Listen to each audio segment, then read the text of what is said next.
I definitely see a stock market correction, perhaps a disorderly one, Martin. I'm not sure the Fed's ready to cut rates yet, but I expect they will raise rates in March. I think that's on track. But beyond that, either we're going to go into a recession or the stock market's going to have a very severe correction. Either one of those will cause the Fed to backpedal. They'll start with forward guidance saying, hey, we're not going to raise them for a while. They don't, the Fed never turns on a dime. They take months to change policy, but I think they'll raise in March. Then something will hit the wall, either the economy or the stock market or both.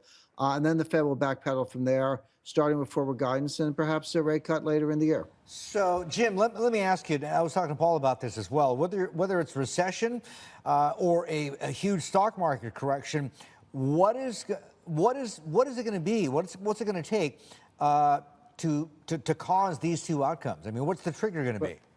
Right, Martin. First of all, it's already happening. There's basically a head-on collision coming between perception and reality. So what's the perception? The market's rising on the Trump reflation trade. So Trump wants to cut taxes. Steve Bannon's talking to his advisors, talking about $1 trillion of infrastructure spending, cutting regulations. So all those things are viewed to be highly stimulative. So that's why the market's going up. Pharmaceuticals going up on the repeal of Obamacare, banks going up on the repeal of Dodd-Frank and so forth. I think people are familiar with that story.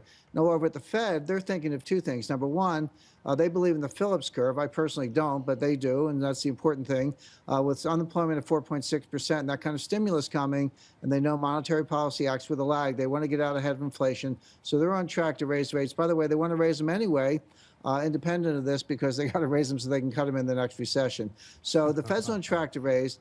The markets expect stimulus, but here's the point. The stimulus is not going to come. We're not going to, the Congress has already said tax cuts have to be revenue neutral. That's going to take away the stimulative effect. They're going to balk at more spending. We have $20 trillion of debt, a 104% debt to GDP ratio. So we're not going to get this $1 trillion of spending. We're in the 8th year of an expansion, Martin. Keynesian stimulus, if it works at all, it works at the beginning of an expansion or in a recession, not after 8 years. You don't get much bang for the buck.